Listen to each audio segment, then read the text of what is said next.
Vous êtes sur la RTV, bienvenue à Culture Express, votre émission de décryptage de l'actualité culturelle. C'est un retour après 3 semaines d'interruption à cause des Jeux Olympiques. Bonjour, Mouni Yerbanga. Bonjour Marie Dissomé, bonjour fidèles téléspectateurs et téléspectatrices de la RTV, ou devrait dire téléspectatrices et téléspectateurs de la RTV, Voilà. Voilà. Mais je pense que c'est une interruption quand même qui nous a profité puisque on est médaillé de bronze. Voilà. C'est pas culturel, mais bon, c'est quand même plus ou moins culturel parce que c'est la toute première pour notre pays. Le Burkina Faso. C'est une grosse fierté pour le pays des hommes intègres. Voilà. Et on est là. En pareil temps de pluie, sur le plan culturel, on va dire c'est la période plus ou moins morte. Parce qu'il est pratiquement imprudent de faire un spectacle. Ouais, à moins que ça soit dans une salle et même ça, il c'est pas évident. Les spectateurs se déplacent, ce qui n'est pas évident en ces temps Parce que depuis ce matin, il n'a plu. Oui, tout à fait. Et ça continue même d'ailleurs. De pleuvoir, donc j'imagine. Ouais, c'est pas évident. Faire un programme, faire un spectacle ou un festival, c'est quand même difficile à cette période-là. Donc, ce qu'on va faire, on va aller rapidement pour... juste après ce qui suit, on va parler de l'actualité culturelle.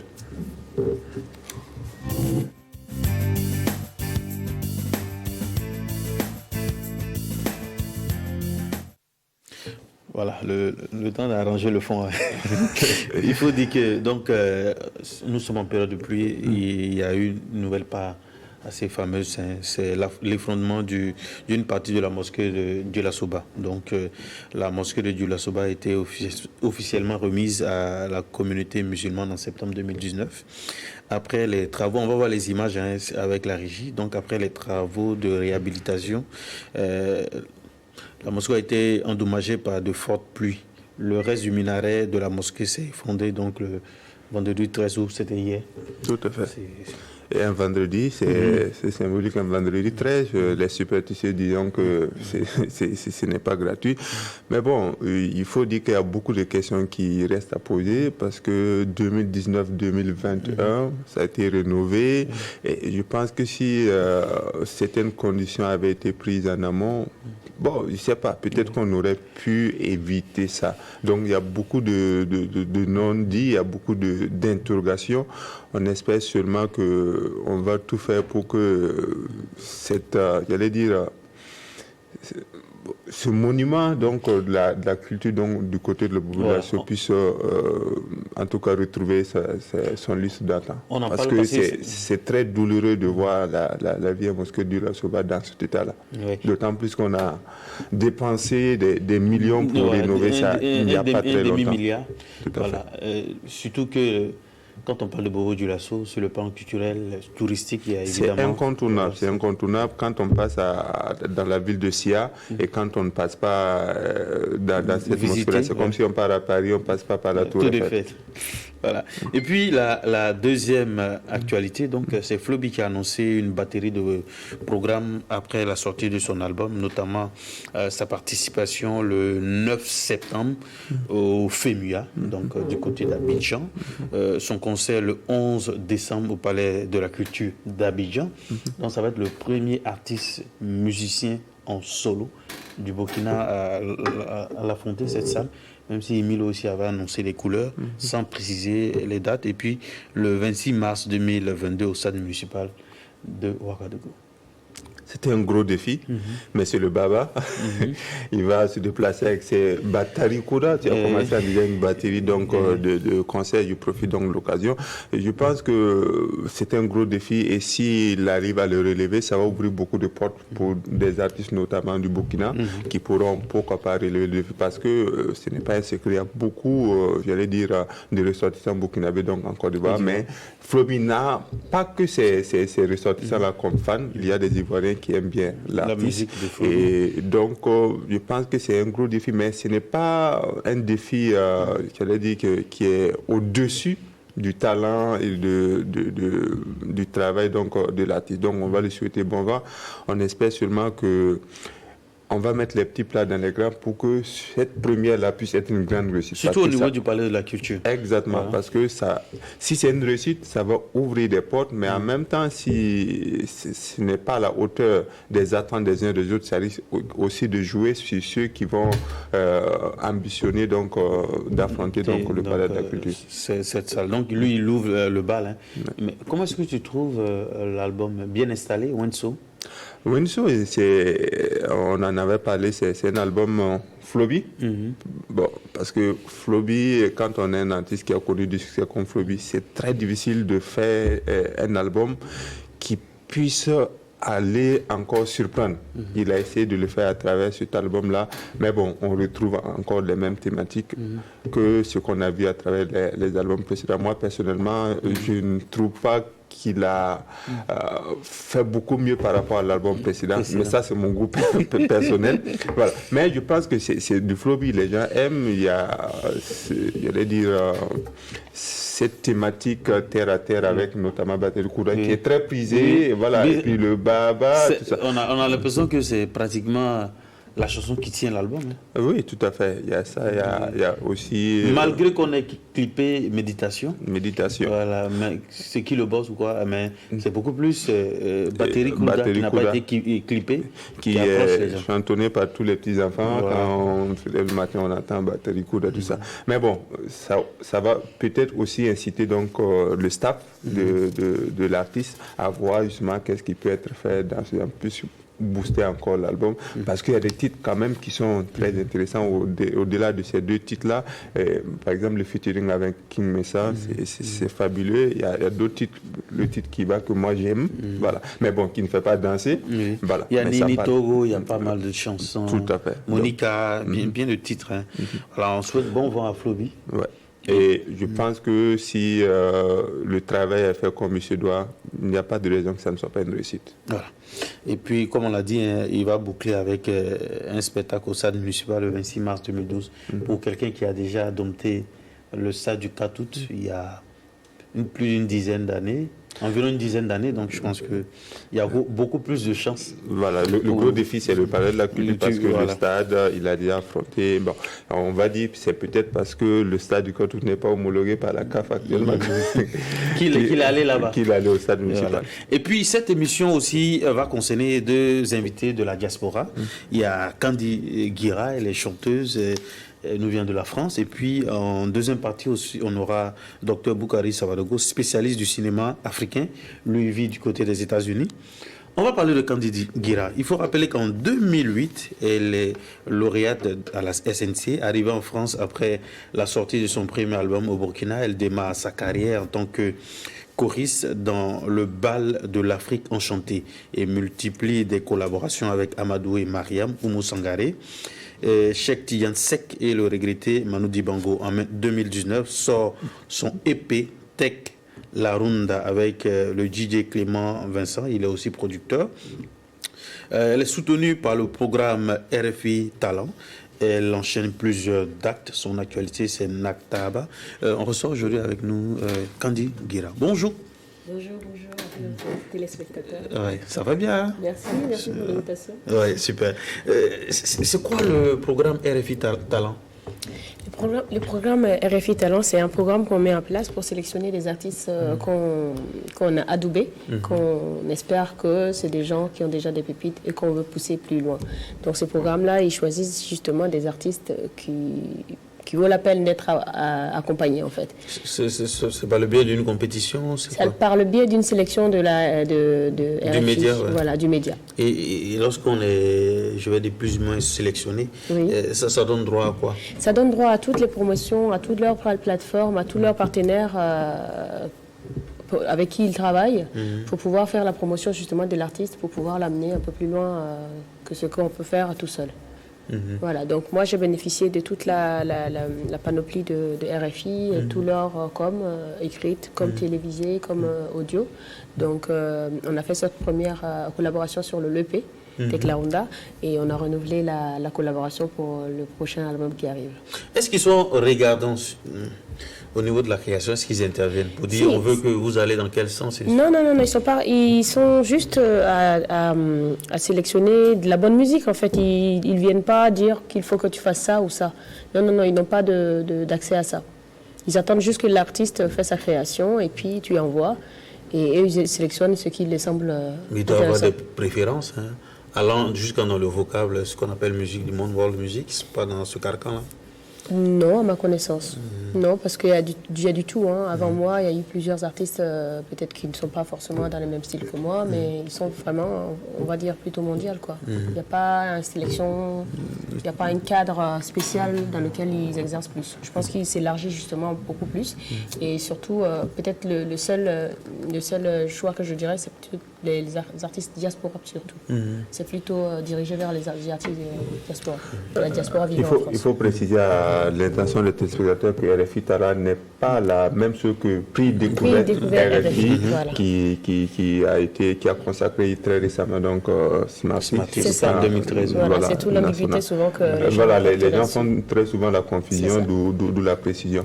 Alors quand on est de la diaspora et qu'on est adoubé par un média hyper connu comme RFI, qu'est-ce qu'on ressent? De la pression, c'est-à-dire on sent que c'est une opportunité en tant qu'artiste qui est adoubé par RFI. Là, Kandigira ressent quoi?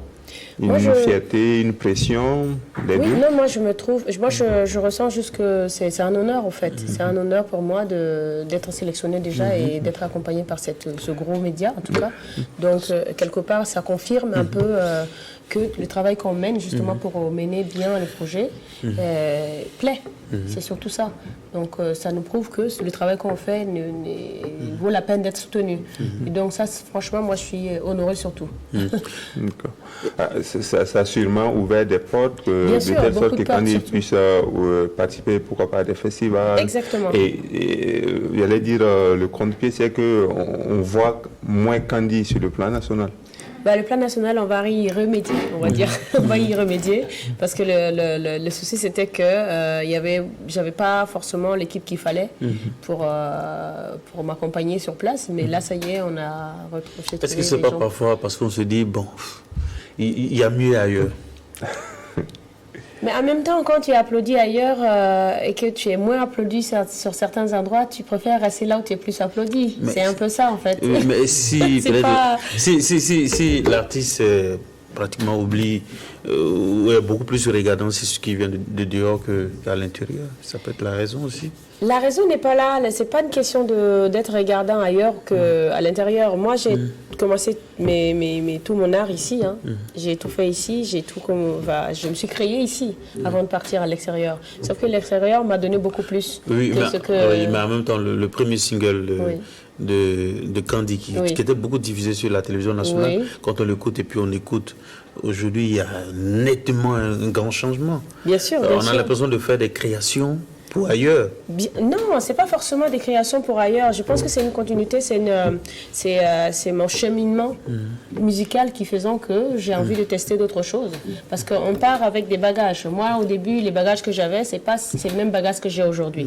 Donc, il y a une évolution parce que j'ai continué à me former, à apprendre de plus. Donc, il y a beaucoup de données qui rentrent. Et en ce moment-là, on veut les tester. Donc, c'est juste ça. Sinon, c'est pas une question de couleur, ni de changement, ni pour chanter pour un tel ou pas. Parce que pour moi, la musique, je suis fan de la musique et je suis passionnée parce qu'elle est universelle. Il n'y a pas de frontières. C'est un métier qui n'a pas de couleur, qui n'a pas de frontières. Et c'est pour ça que je suis passionnée de ça. Je pose cette question parce que j'ai lu quelque part que quand il fait de l'afro-faso électro. Non. C'est quoi ça? Je fais du faso électropop. Voilà. Faso électropop. Oui, parce que ça, c'est dans la bio. Hein. C'est de votre bio que j'ai... Exactement. Mais ça je fais du faso électropop parce qu'avant, je faisais de la folk pop. C'est quoi tout ça? C'est quoi tout ça? C'est un style de musique parce qu'en France, il faut des cases. Il faut mettre tout le monde dans une case. Et comme moi, ma case, il va falloir qu'il soit à 1m80. Donc, c'est très grand. Donc, du coup, dans tout mon cheminement, on va dire dans mon expérience de cheminement artistique, j'ai tellement touché à pas mal de musique, à tellement de styles musicaux, faisant que j'arrivais pas à rentrer dans des cases, en tout cas vivant en France. Et qu'est-ce qu'il a fallu faire? Il a fallu trouver un style qui me ressemble. J'avais pas envie forcément d'être collée à un style qui n'est pas forcément mon style, puisque mon but c'est de pouvoir téléporter la musique burkinabé, mais à l'extérieur et à l'international. Donc c'est ça mon but. Donc du coup je pars par la création, je pars par la base qui est ma richesse, c'est-à-dire les terroirs burkinabés que je prends et que je façonne avec toute l'expérience que j'ai pu avoir, avec tous les styles que j'ai pu toucher, que je façonne tout ça pour pouvoir créer cette Donc on va rappeler le style, c'est... Pardon, le style c'est du faso électropop. Faso électropop. Donc le faso c'est le terroir, c'est la base, c'est tout ce qui c'est l'essentiel en fait de ma musique. Et après l'électro c'est le côté électronique que j'apporte avec les samplings et puis plein d'autres sons un peu actuels quoi. En fait. Et puis maintenant la pop musique. Et la pop c'est un peu de la pop que je fais, c'est un style que je fais. C'est le style qui s'appelle la pop. C'est un peu de la pop. C'est pas de la folk parce que la folk c'est plutôt guitare, voix et tout ça. Mais la pop c'est un peu dans les rythmiques. Bon, je sais comment je vais expliquer ça même en fait pour qu'on puisse comprendre. Non, on connaît la pop donc, musique. Du coup, voilà, donc c'est un peu ça. Moi pour moi c'est pouvoir. On va dire quand je pense à mon album, je vois un plat qu'il faut que j'assaisonne pour que ça puisse être mangeable par tout le monde. Voilà, par tous et partout. Voilà. Pour moi, c'est un peu ça. Tout en gardant son âme. Bien sûr. Et j'ai pris cette âme-là que j'ai enrichie pour pouvoir mieux le téléporter. Et cela se perçoit plus ou moins à travers le choix du titre de Nataba. C'est comme si on cumulait beaucoup de choses. C'est ça, exactement. Pour voilà. Le nom, il s'est imposé comme ça. Parce que pour moi, c'est ensemble qu'on va pouvoir changer plein de choses. C'est pas en se séparant. Et c'est ensemble aussi qu'on va porter loin les choses, si on a envie. Et pas seul, quoi. En 2020, Kandi a fait sensation du côté de Massa à Abidjan. Ouais. Elle a fait partie des grandes attractions. En termes de souvenirs et de retombées, il y a eu quoi? En termes de souvenirs, c'était un super grand souvenir et jusqu'à présent, je suis toujours en connexion avec la Côte d'Ivoire qui veut toujours que je revienne pour faire des trucs. Ma surprise, c'était que je pensais que la promotion, les promoteurs burkinabés m'ont vu, c'est vrai, m'ont kiffé, c'est vrai. On dit plein de choses, c'est vrai. Pour l'instant, j'ai pas vu l'effet, donc je ne sais pas. Est-ce que c'est pas aussi... comme on l'a dit, est-ce qu'il n'y a pas un problème de staff? Il n'y a pas fait une création adaptée au marché local également? Mais ça, je trouve que c'est un faux problème en fait. Adapté à qui, à quoi, à quand? Parce que pour moi, il faut juste servir beaucoup de plats aux mélomanes pour que le mélomane fasse son choix. La preuve, à cause des réseaux sociaux, le mélomane burkinabé a varié. Il écoute beaucoup plus d'autres choses que ce qu'on le sert tout le temps dans les médias, en fait. Mais en même temps, il y a une certaine tendance quand même. Si tu veux, mais pour moi, j'ai mon public ici. Parce que la preuve, c'est que quand j'ai commencé à travailler sur la sortie de cet album-là qui arrive, qui s'appelle Naktaba, on a fait un statistique de mes fans. Et il fut grand ma surprise que les gros paquets de personnes qui me suivent sont au Burkina Faso. Et j'étais agréablement surpris et du coup je l'ai dit merci parce que c'est important. Je ne savais pas en fait. Comme on dit souvent, je fais de la musique pour les Européens. Là, je me suis dit ça allait être les Européens qui allaient beaucoup plus me suivre, mais sauf que mon staff, mes gros fans sont au Burkina Faso. Donc c'est un faux problème quand on me dit que je fais de la... Il est temps aussi pour quand il d'expérimenter d'autres lieux de spectacle au Burkina. Par exemple, que ça, mon cher. Par exemple, la Maison du Peuple, le Sénasa, la Cour du Ciao, ainsi de suite. Je n'attends que ça. Il ne faudrait pas qu'on vous retrouve chaque fois à l'Institut français. Je n'attends que ça. Il faut juste qu'on planifie. Comme je disais avant, c'était peut-être un peu aussi de ma faute. Mais aujourd'hui, j'ai trouvé les interlocuteurs bien. Donc avec ça, on va remédier à tout ça. Voilà, on essaiera en tout cas. Donc on lance les infos. Pour ceux qui en désireraient voir Kandi en concert, maintenant, vous pouvez contacter quelqu'un sur place. Sinon, parfois, on dit que les promoteurs invitent les artistes qui marchent sur le plan international. Peut-être. Ils ont raison. Hein.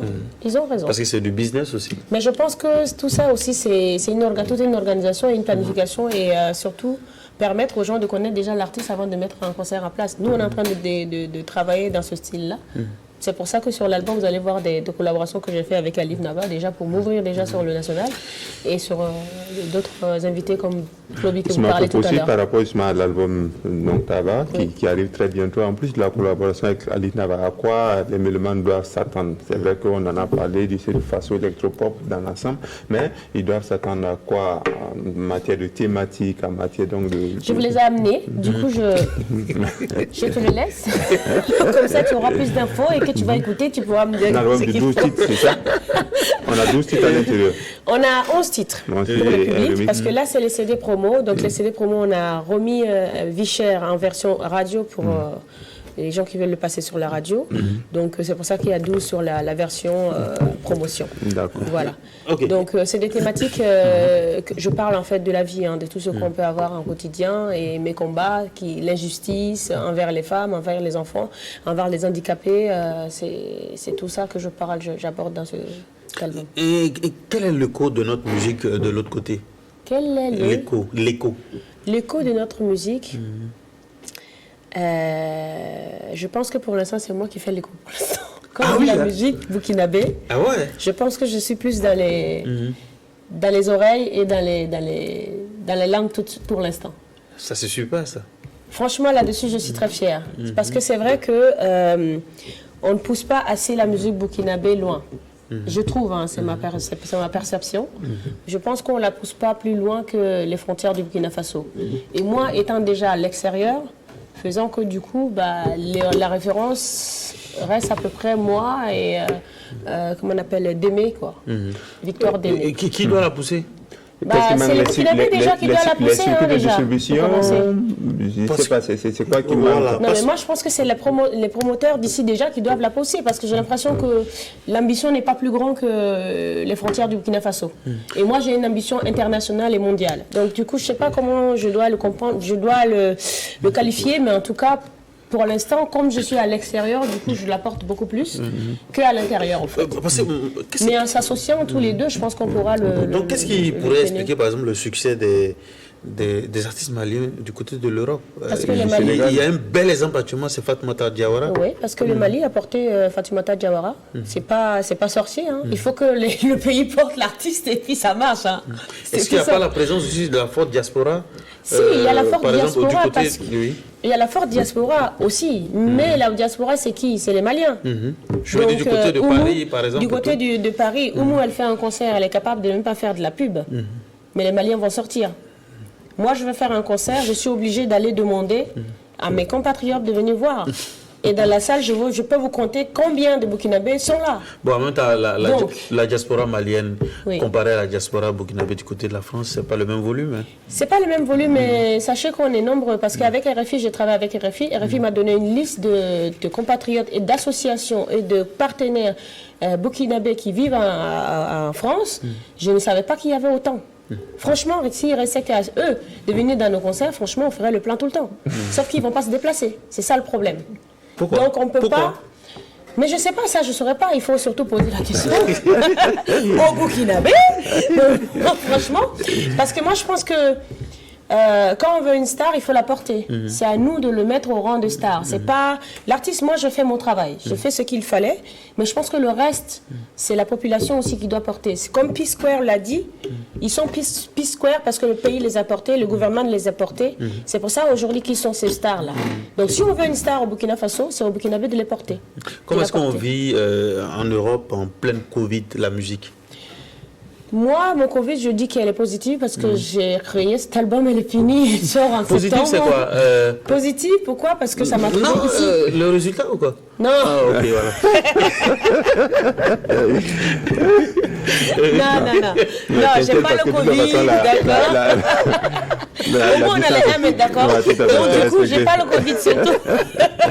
Non, c'est pour juste dire que moi, ça m'a permis surtout d'être parmi les miens. Pour créer justement cet album qui est ensemble et qui donnait vraiment tout le sens à l'album, en fait. Vous arrivez à faire des scènes? On a commencé déjà, là les choses se sont ouvertes un peu et on a commencé à faire quelques scènes parce que moi je suis dans pas mal de projets, dont le projet Les Amazones d'Afrique, que je fais partie. Donc il y a 4 pays, il y a le Niger, je crois, et le Bénin, le Mali et moi. Avec les artistes, il y a... Les artistes, il y a Kandi et il y a Fafa Rifuno, il y a Mamani Keita et il y a Niaru. Okay, voilà. Alors, quand on est artiste de la diaspora vivant donc par exemple en Europe ou en France, est-ce qu'on a, un regard sur la musique sur le plan national? C'est vrai qu'il y a la collaboration avec Alif Nava qui laisse croire que vous n'êtes pas carrément déconnecté donc des artistes sur le plan national. Mais est-ce qu'on a un regard vis-à-vis donc du dynamisme ou du manque de dynamisme sur le plan national en matière de musique? Oui, j'ai un regard et puis moi je kiffe surtout quoi. C'est surtout à ce moment je trouve qu'il y a un super dynamisme autour de la musique burkinabé et surtout je me rends compte qu'il y a beaucoup plus de solidarité qu'à mes débuts. Il y a beaucoup plus de solidarité entre musiciens qu'à mes débuts et je trouve ce challenge, je trouve que le challenge actuel musical est plus positif qu'avant parce qu'on est plus à dire bah, t'as fait ça, eh ben, je vais là et ainsi de suite. On est en train de pousser tous pour aller vers le haut, pas pour avant c'était plutôt là, ah non tu reviens là pour avec nous et c'est ça que j'aime beaucoup et je pense que tous en y allant tous ensemble on va y arriver. Moi seul je pourrais pas mais ensemble avec la dynamique que je sens là, si on fonce tous dans la porte on va la casser quoi, on va passer. Il y a des coups de cœur? Il y a des coups de cœur, bien sûr, j'ai des coups de cœur. J'ai fait déjà une collaboration avec Floby aussi. Comme on dit, quand on veut être grand, il faut s'entourer des grands. Donc, du coup, voilà. J'ai choisi les meilleurs. Non, je parle des nouveaux. Les nouveaux, oui, je connais Tania, je suis un peu. Je connais Ramzi, je connais Fadel, Hamzi, pardon. Chezi. Et oui, je kiffe la jeune génération, Kakayawoto. Et franchement, je trouve ça, ils ont changé le game, quoi. Voilà, comme on le dit. Et moi, je kiffe ce game-là parce que justement, c'est de la positivité. Voilà, tu fais ça, je fais ça, et ainsi de suite. Du coup, on va y arriver, quoi. On va aussi avoir nos stars ici. Merci, Kandi. Merci d'être passé. Et puis, on va clore l'entretien avec la vidéo de la chanson Bichère, en featuring donc avec Alif Nava. Merci. Et puis, on souhaite plein succès. On attend l'album. Oui. Voilà. Merci d'être passé. On va suivre la vidéo donc de Bichère.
Zamani kawapinde kam kumda beufa kam nyabda kom beufa kam kumda beufa kam nyabda kom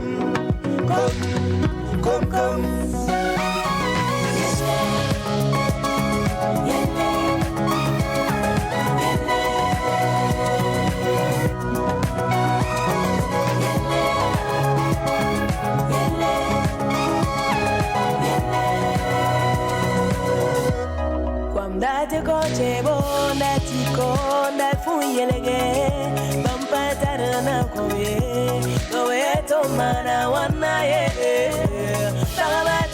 mera patumname Pavora nora ribuko kame Akina wani yale Yale Bishana wani yale Akina wani yale Yale Bishana wani yale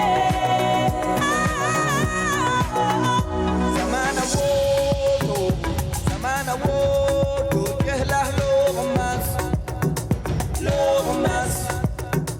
Zamana woto Yehla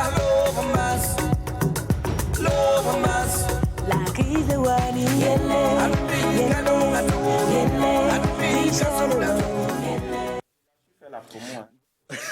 On a direct. Et Sigiré nous rejoint. Bonjour Sigiré.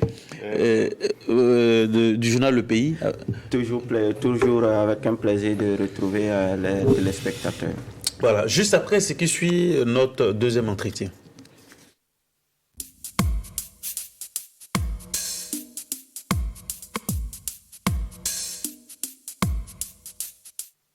Il a été désigné l'un des meilleurs professeurs du système universitaire City University of New York pour l'année 2021.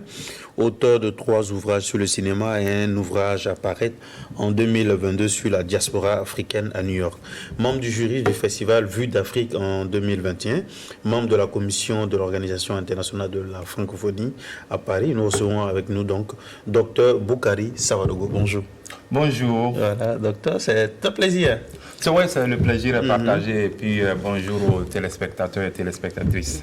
Et comme je l'ai dit également avec Sigiré qui est avec nous, Sigiré donc du journal Le Pays. Voilà. Avec vous, on va forcément parler de cinéma, hein, parce que vous êtes un spécialiste du cinéma. Et vous enseignez le cinéma dans les écoles, dans les universités. Oui. Voilà. Comment va le cinéma dans le monde? Le cinéma dans le monde, comme toute activité humaine, est impacté par le Covid. Oui. Non seulement au niveau de la production, au niveau de la distribution. Donc on dit, on est au sortir vraiment de cette phase-là. Et avec Cannes qui vient de passer, voilà, on s'est dit que on remet le cinéma sur les rails. Et quand c'est comme ça, comment est-ce qu'on fonctionne? Le monde du cinéma s'est adapté au niveau des projections, des festivals, ainsi de suite. Le monde du cinéma, au niveau de la production, c'est difficile là, parce que je prends un exemple concret pour les prises de vue en réel, ça a été très difficile, pour ne pas dire totalement impraticable. Mais par exemple avec l'animation qui a connu un essor pendant le cinéma d'animation. Le cinéma d'animation qui a connu. C'est-à-dire les dessins. Pour être plus précis ou quoi? Oui, mais le film d'animation. Oui, le film d'animation, voilà, parce que il y a plusieurs techniques, il y a le dessin, mais il y a d'autres techniques, qui a connu un essor, justement, parce que on n'a pas besoin de plus de vues en réel, et aussi, on avait aussi besoin de cinéma d'animation pour tout ce qui est sensibilisation, éducation, mais aussi pour tout ce qui est contenu, pour la distribution. Mais en dehors de ça, c'est au niveau de la production. Au niveau de la distribution, il y a un changement, je veux dire, fondamental, qui est réellement, tout est parti en ligne, le streaming. C'est vrai qu'avant le Covid, il y avait le streaming, mais rapidement, on a vu avec Netflix, qui est devenu maintenant un des géants que Hollywood est obligé de composer avec, et tout est allé en ligne. Et même les festivals, maintenant, le festival, c'est en ligne, mais c'est vrai que, comme je dis, avec Cannes, on essaie de le pousser pour que ça soit en présentiel. Et que deviennent maintenant, finalement, les salles? Les salles de projection, puisque pratiquement tout va en ligne. Les salles de projection, mais justement avec le retour en présentiel, on espère, comme on dit, le cinéma, ça se consomme en communauté, mais donc on espère qu'avec ce retour, de tout ce qui est en présentiel, que les salles vont reprendre encore de leur fonction d'antan. Maintenant, ça veut dire que, au niveau des mesures d'accompagnement, il faudrait inciter le public, ou bien pas seulement inciter, présenter des mesures qui font qu'ils vont prendre conscience et revenir dans les salles. Parce que je prends l'exemple, par exemple en Europe, en France, on a vu que il y a des mesures qui ont été mises en place pour que les salles rouvrent. Quel type de mesures? Les mesures, non seulement incitation financière, mais aussi au niveau de toutes ces précautions sanitaires. Incitation financière, je ne comprends pas. C'est quoi? Incitation financière, on essaie de soutenir tout simplement par des grants, quoi. Voilà. On soutient les producteurs? Oui, on soutient, les gérants de salles, les propriétaires de salles, voilà. Parce que tout ça, au-delà de ça, on voit un peu l'impact sur l'économie. Pour dire que derrière les salles, il sont des employés, il y a les sous-traitants. Donc si on les soutient en même temps, peut-être ça réduit le chômage. Donc pour dire qu'il y a la question économique aussi qui est derrière. Dans 2 mois, un peu plus de 2 mois, et ce sera la prochaine édition du FESPACO. Comment vous avez accueilli un peu la décision de relancer cette édition? Pour moi, avec beaucoup de satisfaction, parce que je me disais, c'est un défi, mais en même temps une opportunité. Pourquoi le défi? Je vais paraphraser un peu l'ancien directeur du cabinet de Barack Obama, qui a été le maire de Chicago, qui dit, dans chaque crise, il y a une opportunité. Il faut savoir simplement la saisir. Je pense que pour le FESPACO, vraiment, c'était une crise mondiale sanitaire, et bien on peut ajouter sécuritaire. Maintenant, c'est de dire comment est-ce qu'on va tenir cette édition-là, la repousser, la tenir, mais dans des conditions qui prennent en compte un peu l'environnement global. Et à partir de là, les éditions prochaines, en d'autres termes, on a un roadmap. À partir de là, pour les éditions prochaines, qu'est-ce qu'on peut ajouter? Parce que je parlais un peu de cette composante qui est en ligne. Je n'ai pas dit de pousser pour que tout le festival passe en ligne, mais si déjà il y a des mesures contingentes, là où on pense, s'il y a dorénavant ou bien dans un cas échéant, il y a une situation pareille, est-ce qu'une partie du festival, on peut l'avoir en ligne et une partie en présentiel? Est-ce que vous avez le sentiment que nos acteurs, quand je dis nos acteurs, je parle du monde du cinéma, les producteurs, les réalisateurs sont prêts pour cette échéance? Parce que on sait qu'évidemment, le Covid a porté un grand coup sur le cinéma aussi au Burkina. On ne voit pratiquement pas de grands films d'auteur qui se dessinent, qui seront en compétition. Qui seront en compétition donc pour le FESPACO pour cette édition. Oui. Je pense que votre question a 2 composantes ici. Est-ce que d'abord l'institution du FESPACO... Non, pas l'institution. Les réalisateurs, voilà. Là, je ne saurais le dire parce que ne faisant pas partie du comité de sélection des films, je ne sais pas quelle est la crue burkinabé qui participe à cela, donc je ne sais pas. Parce que dans les éditions précédentes, on avait déjà des films qui s'annonçaient. Peut-être maintenant... Oui, mais la réalité est que pendant la période Covid, il n'y a pas eu beaucoup de production. Il n'y a pas eu de production. S'il y a une production qui va aller au FESPACO, c'est que la production a bien commencé bien avant la Covid. Voilà. Donc... Avant de laisser la parole à Mouni, c'est un prolongement, c'est pour dire en même temps pourquoi l'étalon tâte pour le Burkina. Belle question. Je saurais le dire, comme je ne peux pas lire un peu dans la calebasse ou bien taper le sable pour nos frères. C'est un problème de budget pour ceux qui produisent les films. C'est le budget aussi qui va de pair avec la qualité. C'est quoi exactement le problème? Le problème, il est complexe, mais en même temps, je vais essayer de le simplifier. Peut-être en simplifiant, je vais un peu me perdre. Mais en fait, le problème, c'est qu'on ne peut pas porter un diagnostic. Voilà le problème, le seul problème du cinéma burkinabé. Parce que le cinéma, c'est une chaîne. Je prends un exemple simple. Au niveau, moi, j'ai dit il faut travailler d'abord les scénarios. Parce que si on n'a pas un bon scénario, tout le reste s'ensuit. Si on a des bons comédiens, une belle direction d'acteurs, en fait, le texte de base, il n'est pas bien écrit. Donc, ça va se ressentir. Et si on a un bon scénario et qu'au niveau de, au niveau de la réalisation, ça pêche, mais en grosso modo, si le film est bien produit, et au niveau de la distribution, c'est pas bien distribué, si c'est uniquement au niveau des festivals et quelques salles à Ouagadougou, ou bien en province, ce film ne va pas décoller. Mais parfois, nos réalisateurs sont en compétition avec des films qui ont un budget de milliards. Oui, mais même 1 milliard, c'est petit, parce qu'un bon film, moi je dis, voilà, tu mets 3 milliards. Mais nos réalisateurs n'ont pas pratiquement...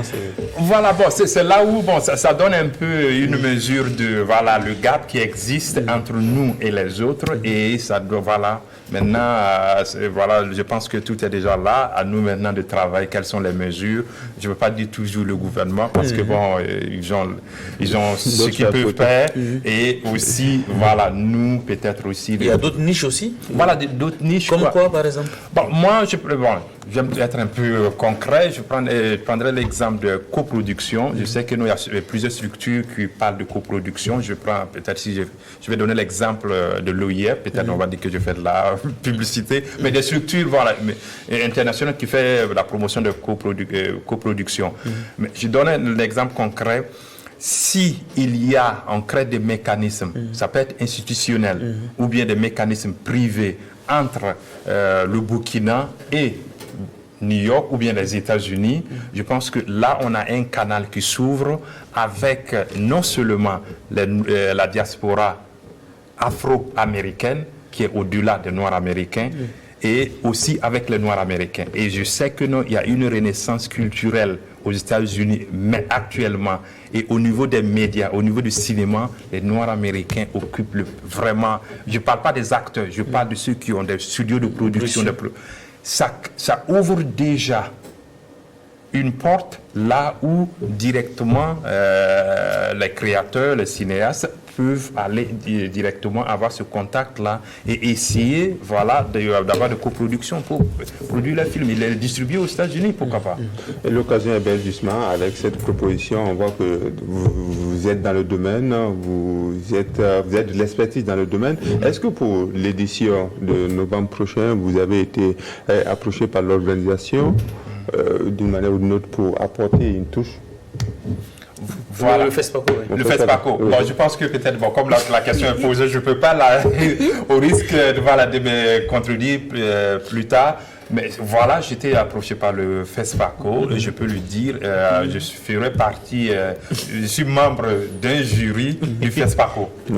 Parce que c'est très important. Voilà. De telles propositions, on aurait perdu si on avait fait l'économie de ne pas vous contacter par rapport à cette occasion. Oui. Et justement, à cette occasion, vous allez avoir l'occasion d'être en contact avec beaucoup d'acteurs du domaine du cinéma, et notamment même peut-être des profanes, parce qu'il y a quelquefois des ateliers où on convie plusieurs personnes. Est-ce que vous pensez que ça va être une belle opportunité pour vous, j'allais dire, de servir de canal pour, j'allais dire, mettre en contact notamment des acteurs sur le plan national avec des acteurs du côté des États-Unis? Oui. Moi, que ce soit au FESPACO ou bien en dehors du FESPACO, je suis régulièrement au Burkina et je rencontre beaucoup de partenaires dans le secteur et je dis pour le moment, j'offre gratuitement voilà, mes services. Et même hier, j'ai rencontré voilà, l'association des animateurs, l'association burkinabé de cinéma d'animation. Voilà, je les ai rencontrés.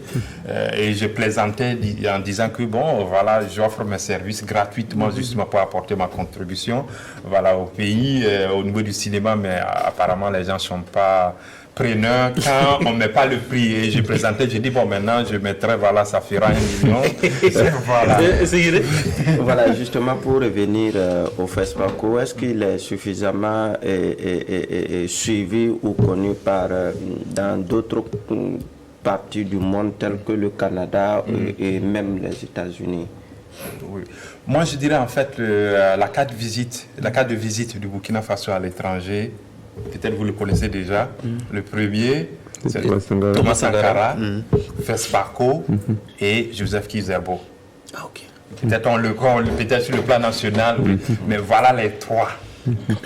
Donc, et de telle sorte que pour revenir à votre question, il y a des Noirs américains. Pourquoi je parle beaucoup des Noirs américains? Parce que j'enseigne le cinéma noir américain là-bas. Donc, et j'ai beaucoup de contacts dans cette communauté. beaucoup connaissent le FESPACO, mais beaucoup ne pourront pas te dire que le FESPACO existe. Et c'est surtout au Burkina. Ok. Ça vous donne une idée de, voilà, c'est quelque chose qui est là que voilà, tout le monde reconnaît. Voilà, quand du FESPACO, oui. Ah oui, vous te dites, quelle est la prochaine édition, je voudrais aller. Maintenant, quand tu dis, ah, mais c'est au Burkina Faso, tu dis, ah, mais c'est où le Burkina Faso? Vous donnez à quel point vraiment c'est une de nos cartes de visite. Quel est voilà, quel est le regard sur le cinéma actuellement au Burkina Faso? On voit qu'il y a une floraison de films populaires. Il y a moins en moins de films d'auteur. Qu'est-ce qui peut expliquer les raisons et comment est-ce que vous trouvez les films de façon générale, les films populaires? J'ai eu l'occasion, j'ai été invité justement au Ciné Burkina par le jeune réalisateur Abdoul Bagué pour son film Le Niveau Riche. Que j'ai apprécié un peu. Il y a un renouvellement au niveau de la narrative. Bon, c'est un peu technique, au niveau de comment l'histoire est racontée, parce que j'ai été un peu séduit par deux personnages qui pour moi sont un peu une réincarnation du personnage de Sidiki, Souké Sidiki. Et vraiment, je pense qu'ils ont apporté une certaine fraîcheur à l'écran et tout le public s'est régalé. Et j'ai vu aussi une certaine identification du public par rapport à l'image. Parce que c'est ça qui est très important. Est-ce que l'histoire qui se déroule à l'écran me parle? Et la salle était archi comble. Et quand on sortait, parce que on a commencé vers 19h, il y avait déjà une file vraiment qui serpentait dans la oui. Donc le public burkinabé, en tout cas, se fait pas prier pour aller voir les films burkinabés. Donc on a cette partie-là qui est cinéma populaire ou commercial. En tout cas, elle est là et vraiment, elle marche, elle a son public. Maintenant, on a le cinéma d'auteur, qui est le cinéma d'auteur qui coûte cher. Il faut pas qu'on se cache. Et pour le moment, c'est très difficile, ce cinéma d'auteur, pour ne pas dire qu'il est presque inexistant. Et là, pour moi, il faut revoir beaucoup de paramètres, mais celui qui est déjà là, qui est celui du format de financement. Parce qu'il faut qu'on se dise la vérité, depuis très longtemps, le financement du cinéma burkinabé et africain d'une manière générale, c'est tout simplement institutionnel. Voilà, ce sont les gouvernements, et si ce n'est pas le gouvernement, ce sont des grandes institutions, tout simplement multilatérales. Voilà, et c'est veut dire que non, qu'on se dise la vérité, combien de fois vous pouvez aller au même guichet pour le même financement. Je pense une fois, deux fois, et après, on se dit, ça va maintenant, peut-être il faudrait que vous-même, vous développez votre propre initiative. Et c'est là, cette question de financement, pour moi, soulève une question fondamentale qui est de repenser le cinéma, qui est, pour moi, dans la théorie, tout le monde dit que le cinéma, c'est de l'art et du business. Mais pour moi, je pense que la conception art reste toujours primordiale ou bien reste toujours au devant de la scène. Ça veut dire peut-être, à nous, les acteurs, c'est du business. Alors, il faut développer des initiatives concrètes. Je prends un exemple concret. Quand on prend le cinéma américain, qui est plus représenté par Hollywood, ce qui fait rentrer les recettes, ce n'est pas les rentrées en salle. C'est le merchandising qui fait entrer. Les produits dérivés? Ce sont les produits dérivés. Et là, je pense que c'est pas au niveau des structures gouvernementales ou quoi, de nous dire à nous de repenser le cinéma, quels sont les moyens pour vraiment développer le côté business, de telle sorte qu'on soit moins dépendant d'eux et qu'on arrive à conquérir d'autres marchés de telle façon. Comment on pourrait faire intéresser le cinéma ou le FESPACO davantage au public, par exemple anglophone? Par exemple, on a l'impression qu'aujourd'hui, le FESPACO, c'est une affaire de francophones. Comment on pourrait intéresser davantage le public anglophone? Anglophone, en Afrique, déjà, on a les deux aires linguistiques, mais je prendrais le cas des États-Unis, que je connais très bien. Une suggestion que je suggérerais vraiment aux responsables du FESPACO, ou bien tout simplement ceux en charge de la culture, qui est que, à mon humble envie, j'ai vu que les lancements du FESPACO. Voilà, ce soit à Paris, à Bruxelles, et j'ai vu que les responsables ont voulu cette fois-ci aller au Sénégal. Voilà, à Dakar. Donc un changement. Je pense que peut-être dans la continuité de ce changement, voilà, le lancement tout simplement à New York ou bien à Hollywood, à Los Angeles. Oui. Et là, déjà, voilà, il y a une culture cinématographique mondiale. Et là, non seulement pour les États-Unis, mais aussi par embranchement, beaucoup de pays. On a l'impression que tout ce système-là n'est pas profitable aux acteurs. Non seulement ils ne sont pas mis en avant dans les films, comme étant les têtes d'affiche, et sur le plan salaire, pécunier, c'est la misère, et tu le diable par la queue. Oui. C'est quoi ce système-là? Ce système aussi, c'est comme je le disais, pour moi, il faut une refondation, repenser le cinéma. Non seulement au niveau macro et micro. Et pour moi, il faut aller carrément même au niveau des écoles de cinéma. Pour moi, la question simple, qu'on on doit poser à quelqu'un qui veut devenir réalisateur ou qui s'intéresse, pourquoi voulez-vous faire du cinéma?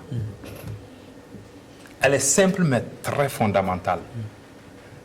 Si on arrive à répondre à cette question, alors on pourra repenser le cinéma, parce qu'on parle de cinéma d'auteur. Ça veut dire le réalisateur, c'est lui qu'on met en avant. Mais si c'est un cinéma où, c'est un star system, voilà, un star system.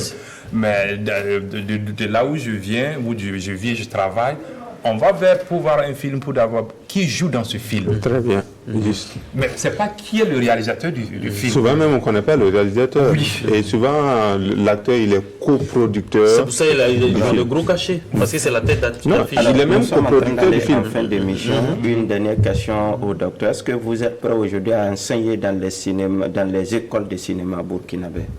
Est-ce que les écoles de cinéma ont les moyens pour... Non, mais il a dit qu'il est ouvert. Oui, moi je suis ouvert et voilà ceux qui veulent que je vienne donner des cours, que ce soit en présentiel ou bien en ligne, je suis prêt à donner. Il n'y a pas eu des approches depuis. Il n'y a pas eu des gens. Bon, je ne peux pas les nommer sur ce plateau. Il y a des institutions avec qui je suis pour parler. Voilà, on est en train de développer plusieurs projets. Vous étiez à Cannes, hein? Oui. Comment est-ce que vous avez trouvé Cannes cette année? Faut dire que comme je dis, c'est au sorti du Covid, donc c'est un peu reconquérir, je vais dire essayer un peu de revenir en présentiel. J'ai eu ce sentiment-là. C'est vrai que au niveau de la sélection officielle, il y avait. Et les films africains? Il y a deux films africains dans la sélection officielle. Il y a le film du Tchadien Mahamad Alessa Haroun et puis un film marocain de Ayouch. C'est vrai que ils n'ont pas eu de prix. Il y avait Spike Lee. Malgré la présence de Spike Lee. Moi je me disais c'était les stars étaient alignés pour que l'Afrique ait quelque chose. On avait un Afro-Américain, on avait deux dans la sélection officielle. Ça s'est pas arrivé, c'est pas produit. On garde. On est pratiquement au terme. Je voulais avoir les ouvrages. Ce sont trois de. Je n'ai que les deux ici. Les deux ouvrages. Sur le cinéma. Hein. Oui, sur le cinéma. Et puis c'est en anglais. Non, celui-ci c'est en français.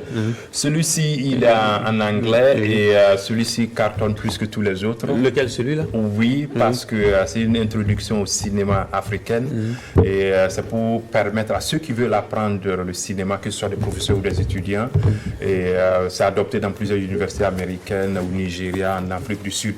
Partout. Merci, Dr Boukari Savadogo, spécialiste du cinéma africain, d'être passé sur les antennes de la télévision nationale du Burkina. C'était un plaisir et puis on garde le contact. À très vite. Merci beaucoup, à très bientôt et au FESPACO, n'oubliez pas. Et je sais qu'on ne va pas prier les Burkinabés pour sortir massivement pour le FESPACO. Allez, ciao. Ciao. À samedi prochain.